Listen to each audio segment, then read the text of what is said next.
Hello friends, welcome back. Let us continue with our discussion based on the previous lecture, that is group behavior. Today I am going to discuss about types of groups.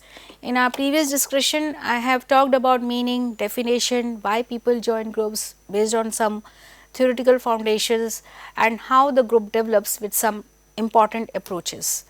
Today I will talk about types of groups based on the social perspectives and organizational perspective. When people have different perspectives to become a member of the group, then definitely it becomes very much important and imperative to discuss about that people join what kind of groups. It is not only one or two groups, there are several forms of groups that people tend to get associated and tend to satisfy their needs, their desires and lay foundation or platforms for their own personal and professional growth. So, based on the discussion, there are different kind of groups such as primary and secondary group, formal and informal groups, in group and out groups, interest and friendship group and dyad and triad.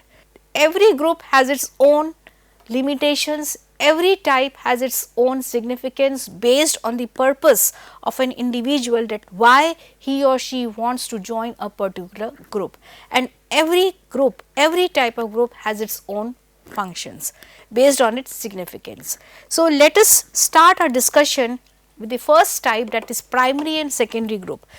This is the most simplest form of classification. With people understanding group behavior, then this becomes like a very straightforward answer that there can be two types of groups, primary and secondary groups, apart from different kind of groups. Now, these kind of groups are something which has its own significance based on social psychology and organizational behavior. It has its implications. Charles Holton Cooley introduced this term primary and secondary groups and identified very different characteristics or the purpose of these two kind of groups. So, according to Cooley, primary groups are continuous groups which involve face to face interaction among the members, and the ties are based on affection. That means, members of the group are emotionally attached to each other. They share ties of affection or emotions with each other, and there is a feeling of we. People tend to relate so much intricately to each other that there is no space for individualism, rather there is a sense of we-ness among members and they form a relationship. So, one member will have different kind of relationships with the other members. It can be, for example, a family. A child will have different relationships, multifaceted relationships in that family group, mother, father, siblings and grandparents. This is a primary group where members share each other's emotions and feelings, they tend to interact in their day to day life, and the relationship is based on affection and it is not on exchange. So, this is the most important feature of any primary group, where the relationships are maintained based on emotions and not task orientation. It can be a form of family, it can be a form of play groups, it can be a community under this category. So, this is primary group. The other is secondary groups. These groups are characterized by limited face to face interaction. That means, people just meet each other for a purpose and they tend to disband. Whereas, in primary group there is no task orientation and people tend to continue their interactions in day to day life. They will meet frequently with each other, but in secondary groups people tend to meet each other only based on task orientation. There is no permanence of the membership. Members come, they meet their goals and tend to disband. There is no permanent membership of these kind of groups, and there are ties of exchange and the relationships are task oriented. Task oriented here means based on completely exchange. These groups can be defined by organization structure and are directed towards organizational goals. For example, trade unions, or it can be group of assembly line workers who fall under this category. It can be a form of committee, it can be in form of task group that people come together based on their expertise, they solve the problem, they meet the objective and tend to disband. So, the interaction is limited, it is face to face but limited, the relationships are completely based on exchange, and the membership is not permanent, like in that of primary group where members are intact and they have a desire to live with each other. So, this is one kind of group, that is primary and secondary group. The other is formal and informal groups. These two groups are formed within organizations, but the objective of these two groups is entirely different. When we talk about formal groups, they are established under legal and formal authority to achieve the end results of the group. For instance, any task group or committee has been formed where members come together based on their expertise, knowledge, skills and abilities. They implement, they execute their knowledge skills to formulate any policy or procedure. They execute, the goal is achieved, and the group, and that group is being designated or designed by any higher authority. This is a formal group. These groups are established under legal and formal authority. Now, these groups has formal and legal authority means that these groups are being formed based on some legalities, based on some rights, based on some regulations, that how it will function. Apart from this, these groups are structured based on specific allocation of task and clear delegation of duties among members. For example, an airline flight crew, we all travel in an airplane, and the members of the crew have their designated roles, and those rules have certain legalities. There are rights, there are constraints to perform their duty, be it technical aspect or be it hospitality, but every crew member is doing their own duty as designated by the higher authority. Or it can be a task group, it can be a command group, or it can be a standing committee which has been structured for some emergent resolution of any conflict, and people with expertise, experience and knowledge come together to find a solution based on legalities to resolve any conflict. This is the nature of any formal group which is structured in any organization. So, the functions of formal groups are the accomplishment of goals in a less haphazardly state. When a legal system has been followed to structure any group, then some legalities, constraints, rules are being followed to structure that formal group. There is coordination of activities based on the assignment of roles among members of the group. There are logical relationships, that means there is a structure, there is a hierarchy, that which person or member will report to which kind of authority.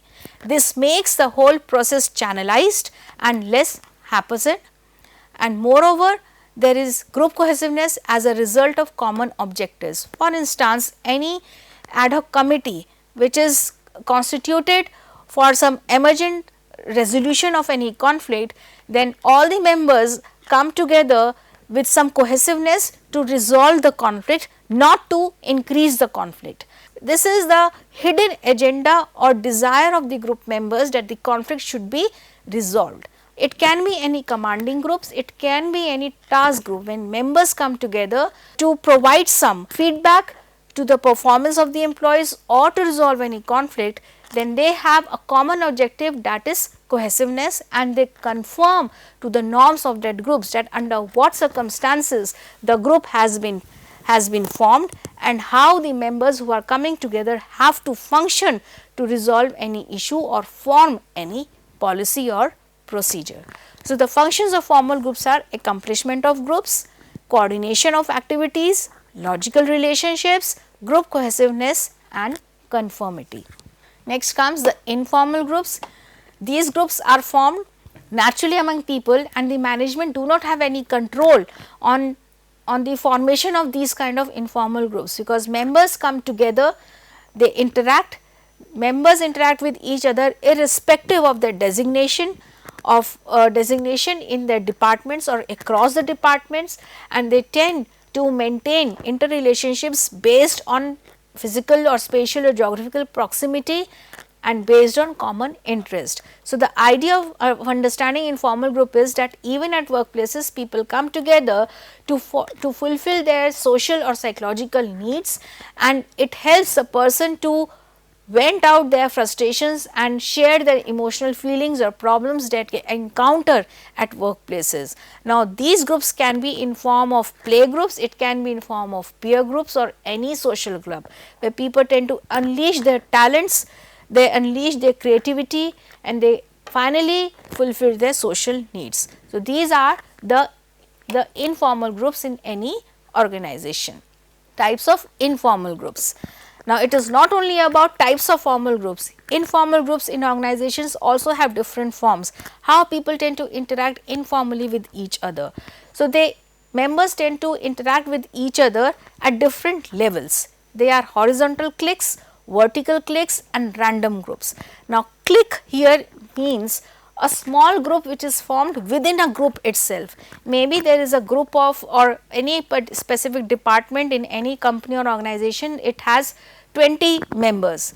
Within those 20 members, 3 or 4 members will be very close to each other and they will not allow other members of their department to come and join that group. That group of 2 or 3 people within those group of 20 people, that is known as a clique. So, horizontal, vertical and random groups are form of informal groups.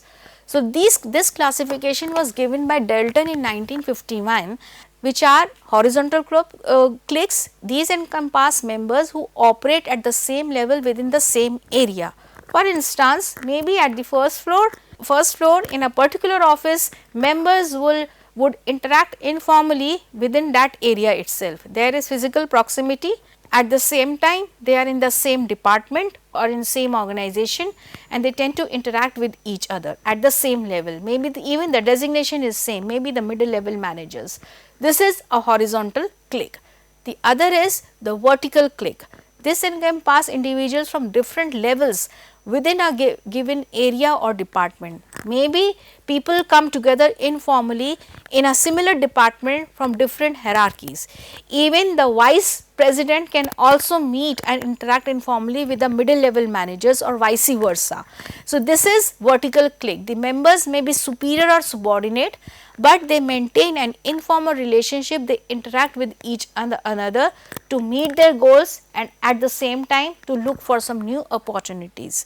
It is not only that members can only look for any opportunity while being in the formalized system. When we interact, we tend to share so many information with each other that opens different areas of knowledge and people can become aware of about their own potentials, about their own capacities and competencies and try to learn and unleash more and more. This is the idea of vertical and horizontal clique. The other is random groups. This group comprises of members coming from different areas of the department and they tend to interact in a very different form because people come from different departments and get the task done. So, any project that has been assigned to a group of members, maybe they will come from different areas of the organization, they come together, they meet informally, they share their ideas and goals and tend to achieve the task. But this kind of interaction is absolutely informal in nature where there is no authority or hierarchy, there is only simple interaction. The third type of group is in-group and out-group. This term was popularized by William Sumner in 1908 and this type of group was classified by Sumner based on the feelings a person experiences when they are being part of any group or not being part of any group. If they are part of any group and they are close to each other, then it develops a different kind of feeling in form of we, because we tend to affiliate with the other members of the group. And if we tend to identify ourselves different from the other group, then that other group is they. That means we develop a feeling to identify those groups as different from us and call them as they, what feeling we have. So, according to William Sumner, in-group and out-group attempts to describe the feelings of we and they generated through group membership. When we are member of any group, then we have this feeling that we are here and they are different from us because they are not part of our group. So, the notion of in-group can be defined as a circle of people in which people feels at home, they are typified by families, friendship, cliques, any social or religious group or any community, and they have common interest. It can be any religious group where people come and meet together and interact who are coming from similar religious backgrounds. They tend to identify themselves differently from other religious backgrounds, or it can be about any clique that within the group itself 3 or 4 members have literally common interest and they are completely finding different from other members of the group. That gives them a feeling of they, that is a notion of in group. It can be any family as well, and they have a sense of togetherness and represent power structure. The more the objectives are common, more people tend to interact and they generate more power within themselves to identify themselves as one identity. The other is outgroup. It is a circle of people to which a person feels he or she does not belong. We tend to differentiate ourselves from the other group members. The other group members are not part of a group, but we also tend to identify ourselves different by having a feeling of we and they.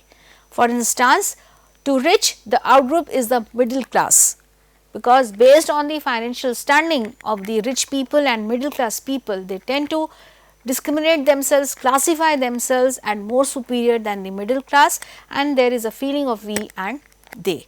It can be about any religious group also, it can be about any social group or any community where people identify themselves as one based on common traits, and we and they as based on differentiating them with based on different common traits.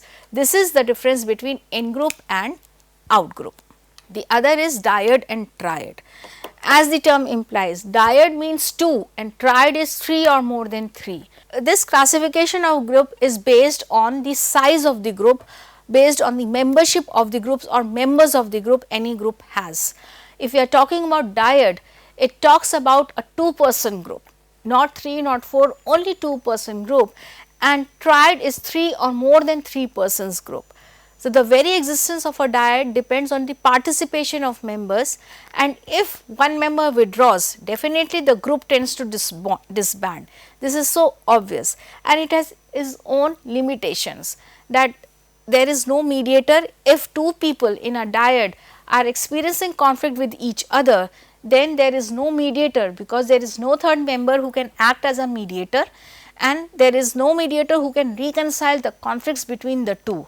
At the same time, the group tends to disband, but at the same time only if there is no mediator, then there is also an advantage of a dyad is that they do not have to deal with the problem of any intruder.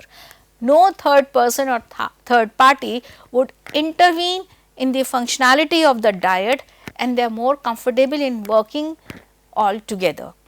So, these are the advantages and disadvantages of a dyad and a triad.